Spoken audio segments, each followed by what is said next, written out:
السلام علیکم ناظرین، ہم مسلم حکمرانوں کے بارے میں سیریز کے سلسلے کو آگے لے کر چلتے ہیں۔ آج اسی سلسلے کی اگلی ویڈیو آپ کے سامنے پیش کرنے جا رہا ہوں۔ پچھلی ویڈیو میں سلطان منظر کا ذکر کیا گیا تھا۔ ناظرین، ان کا انتقال باغی اور مرتد عمر بن حفصون کے محاصرے کے دوران طبعی موت سے ہوا۔ سلطان منظر کا کوئی بیٹا نہ تھا، اس لیے امرائے لشکر نے منظر کے بھائی عبداللہ بن محمد کے ہاتھ پر عمر بن حفصون کے قلعے کی دیوار کے نیچے ہی بیعت کر لی۔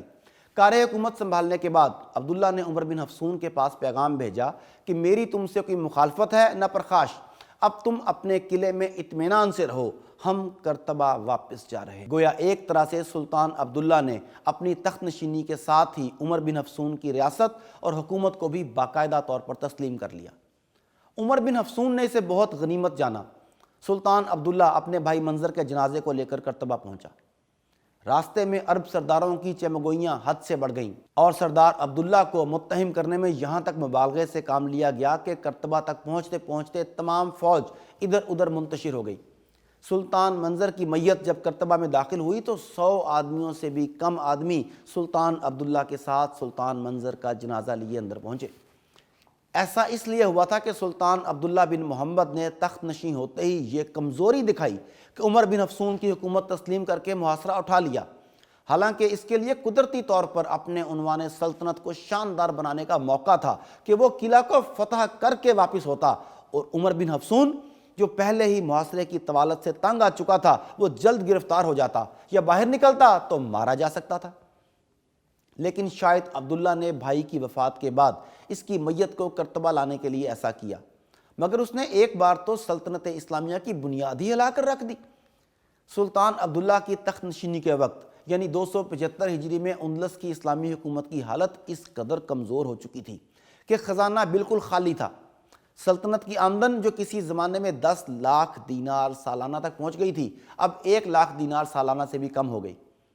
ایسے میں دشمن عیسائی ریاستوں سے قطع نظر کیا جائے تو بھی دارالسلطنت کرتبہ کے دونوں پہلوؤں پر 2 ایسے زبردست رقیب پیدا ہو چکے تھے جن کی طاقت سلطنت کرتبہ سے کم نہ تھی۔ ایک طرف ابن حفصون تھا اور دوسری طرف ابن مروان۔ ان دونوں میں ابن حفصون زیادہ عقل مند اور مدبر شخص تھا۔ اس کا طرز حکومت ایسا تھا کہ لوگ اس کی طرف متوجہ ہوتے اور اس کی حکومت میں رہنا پسند کرتے، لیکن چونکہ اس کا اسلام سے مرتد ہونے کا اعلان ہو چکا تھا، اس لیے بہت سے مسلمان اس کی مدد کو گناہ سمجھتے اور اس کی بجائے سلطنت کے دوسرے رقیب ابن مروان کی طرف متوجہ ہو جاتے۔ ابن حفصون اعلان ارتداد کے باوجود عیسائی ریاستوں سے کوئی تعلق نہیں رکھتا تھا، مگر ابن مروان مسلمان ہونے کے باوجود الفانسو سوم، شاہ اسٹریاس اور دوسرے عیسائیوں کا ہم عہد اور رفیق تھا۔ اشبیلیہ کے نواح میں بعض عرب سرداروں کی جاگیریں تھیں اور وہ وہیں اقامت گزین تھے۔ ان لوگوں میں سے بعض نے سلطنت کو ایسی کمزور حالت میں دیکھ کر علم بغاوت بلند کیا اور اشبیلیہ پر قابض ہو گئے۔ دوسری جانب اسی قسم کے جاگیردار عربوں نے غرناطہ کے نواح میں علم بغاوت بلند کر کے غرناطہ پر قبضہ کر لیا۔ یہاں یوں سمجھنا چاہیے کہ سلطنت اندلس میں ابن حفصون اور ابن مروان کے مد مقابل 2 اور طاقتیں پیدا ہو گئیں۔ ان چاروں طاقتوں میں جنگ و جدل کا سلسلہ جاری ہو گیا۔ دربار کرتبہ میں اتنی طاقت نہ تھی کہ وہ ان سب کو زیر کرتا، اس لیے اب سلطان عبداللہ کی یہ حالت ہو گئی تھی کہ وہ صرف کرتبہ اور اس کے گرد و نواح پر حکومت رکھتا۔ ان لڑنے والی چاروں طاقتوں کے درمیان کبھی کبھی دخل دے کر ان کی لڑائی کو صلح سے تبدیل بھی کروا دیتا۔ چونکہ یہ چاروں رقیب ایک دوسرے کے مد مقابل تھے، اس لیے ان میں سے ہر ایک دربار کرتبہ کی سیادت کو تسلیم کرتا اور سلطان کرتبہ کو اپنا بادشاہ کہتا، لیکن عملی طور پر وہ بالکل خود مختار تھے اور سلطان عبداللہ کی سلطنت کو کوئی مالی فائدہ نہیں دیتے تھے۔ اس کے ساتھ ساتھ جو نئے عرب سردار باغی ہوئے تھے، ان کا طرز عمل نو مسلموں کے ساتھ اچھا نہ تھا، اس لیے نو مسلموں کا ایک بڑا گروہ انہیں چھوڑ کر ابن مروان کے پاس چلا گیا اور وہ پہلے سے زیادہ طاقتور ہو گیا۔ ناظرین، یہاں میں ایک اور بات واضح کرتا چلوں کہ یہ تو باہمی دستکشی تھی۔ دشمن عیسائی ریاستیں یہ سب دیکھ رہی تھیں اور اس پلاننگ میں تھیں کہ سب مسلمانوں کو اندلس سے نکال کر یہاں اپنی عیسائی حکومت بنائی جائے۔ مگر انہی ایام میں سلطان محمد کے 2 مسلمان گورنروں نے عیسائیوں کے اس منصوبے کو سخت نقصان پہنچایا۔ تفصیل کچھ یوں ہے کہ جب بادشاہ اسٹریاس اپنی فوجیں لے کر جنوب کی طرف بڑھا تو مقام ترسونا کے گورنر نے اپنی نہایت قلیل جمعیت سے عیسائیوں کو شکست فاش دے کر بھگا دیا۔ یعنی فضائے بدر پیدا ہو گئی۔ تھوڑی سی جمعیت نے عیسائیوں کے بہت بڑے لشکر کو تتر بتر کر دیا۔ ادھر عبد الرحمن بن مروان نے اپنے دوست شاہ اسٹریاس کو اطلاع دی کہ اگر اپنی حدود سلطنت سے قدم آگے بڑھایا تو سب سے پہلے مقابلے کے لیے میں آؤں گا۔ اس تنبیہ اور تہدید کا یہ اثر ہوا کہ عیسائیوں نے چند روز کے لیے مزید خاموش رہنا مناسب سمجھا، کیونکہ وہ جانتے تھے کہ ان کی حملہ آوری سے مسلمانوں کی خانہ جنگی رک جائے گی اور ان میں اتفاق پیدا ہو جائے گا۔ یوں ان کی باہمی صلح انہیں مزید طاقتور بنا دے گی، جو عیسائیوں کے لیے قطعاً مفید نہیں۔ ایسے ماحول میں ابن حفصون نے سلطان عبداللہ کے خلاف ایک اور چال چلی۔ اس نے ہوشیاری سے افریقہ کے خاندان اغالبہ سے خط و کتابت کر کے اس بات کی درخواست کی کہ عباسی خلیفہ سے اندلس کی حکومت کے لیے میرے نام کی سند منگوا دیں۔ اس کوشش میں اگرچہ عمر بن حفصون کو کامیابی نہ ہوئی، لیکن اس خبر کے سننے سے دربار کرتبہ میں ہلچل پیدا ہو گئی۔ سلطان عبداللہ جو ابھی تک خاموشی سے بیٹھا تھا، اسے سخت خطرہ محسوس ہوا اور اس میں حرکت آنے لگی۔ ایسے میں جس قدر فوج اسے میسر آئی، اس نے وہ لے کر ابن حفصون پر چڑھائی کر دی۔ سلطان عبداللہ اس بات سے واقف تھا کہ اگر عمر بن حفصون کے پاس خلیفہ عباسی کی سند آ گئی تو عام طور پر لوگ اس کی طرف متوجہ ہو جائیں گے اور پھر اندلس میں بنو امیہ کا وجود باقی نہیں رہے گا۔ سلطان عبداللہ بڑی کوشش کے بعد بھی 14,000 سے زیادہ فوج جمع نہ کر سکا۔ ابن حفصون کے پاس 30,000 کی فوج تھی، 2 گنا سے بھی زیادہ۔ آخر دونوں فوجوں کا مقابلہ ہوا۔ اس معرکے میں عبداللہ اور اس کے ہمراہیوں نے غیر معمولی بہادری کا مظاہرہ کیا۔ ابن حفصون کو شکست فاش دے کر پہاڑوں میں بھگا دیا گیا۔ باغی فوج کے بہت سے آدمی مارے گئے اور سلطان عبداللہ کی حدود ملکیت پہلے سے وسیع ہو گئی۔ اس فتح کا اثر حکومت کرتبہ کے لیے بہت مفید ثابت ہوا۔ سلطنت کا اعتبار اور اعتماد جو بالکل ضائع ہو چکا تھا، اب پھر قائم ہونے لگا اور سلطان عبداللہ کو بھی اپنی صلاحیت پر اعتماد آنے لگا کہ اتنی کم فوج سے بھی سلطنت چلائی جا سکتی ہے، بس ہمت چاہیے۔ چنانچہ وہ بھی اپنے سے پہلے سلطانوں کی طرح باقاعدہ ردھم میں آنے لگا۔ ادھر عبداللہ بن مروان نے انہی ایام میں اشبیلیہ کے خود مختار رئیس ابراہیم بن حجاج سے صلح کر کے اپنی طاقت بڑھانے کی کوشش کی۔ سلطان عبداللہ میں خود اعتمادی پیدا ہو چکی تھی۔ اس نے اس فتح کے نتائج دیکھ کر ابن مروان کا زور توڑنا اور اس پر حملہ کرنا ضروری سمجھا۔ وزیر سلطنت احمد بن ابو عبیدہ کو فوج دے کر ابن مروان کی طرف بھیجا گیا۔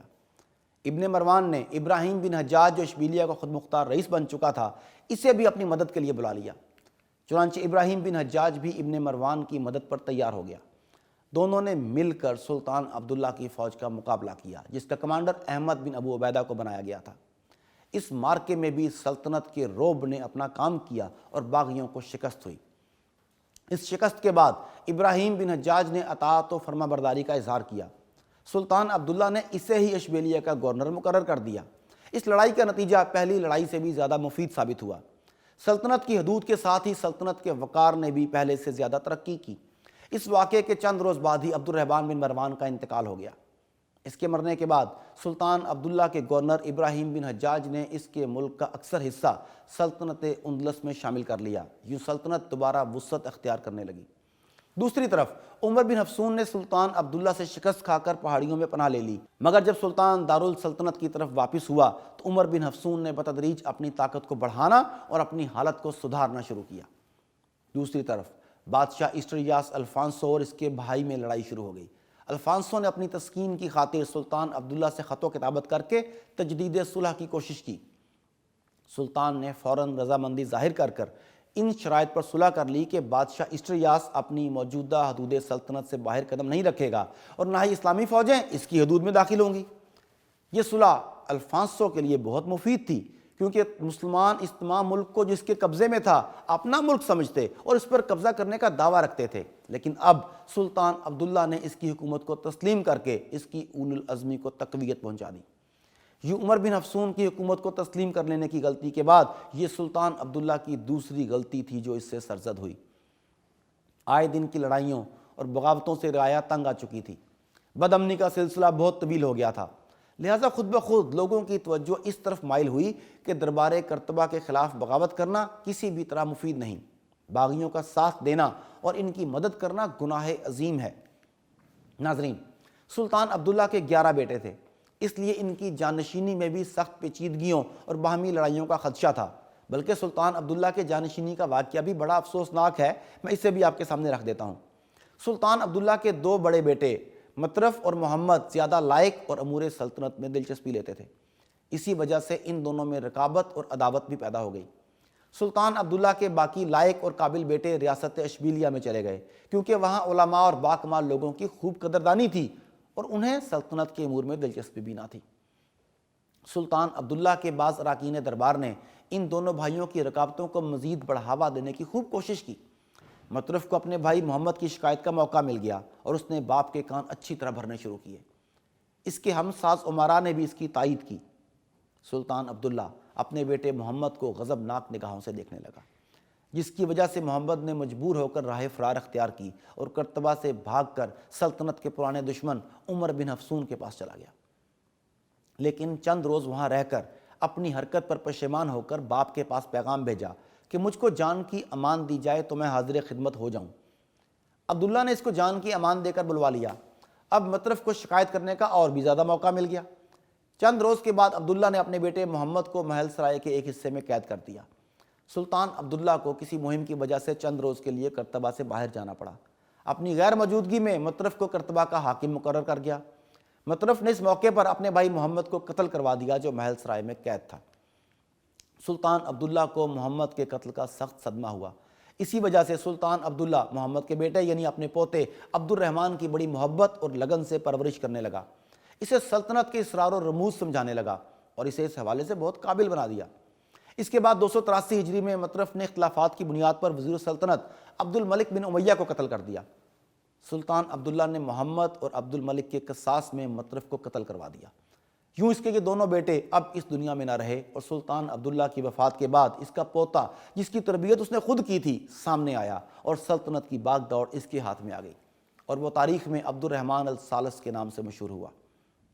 سلطان عبداللہ ربیع الاول 300 ہجری میں 25 سال سے کچھ زیادہ دنوں تک سلطنت کی باغ دوڑ سنبھالنے کے بعد 42 سال کی عمر میں فوت ہوئے۔ سلطان عبداللہ کا تمام زمانہ فتنہ و فساد یا سلطنت کے ذوف اور توانائی کے عالم میں بسر ہوا۔ ان کے زمانے میں بھی فقہا اکثر ایک دوسرے سے لڑتے جھگڑتے رہتے، مباحثوں، مناظروں اور اذکار کے مسائل کی تحقیق میں مشغول نظر آتے۔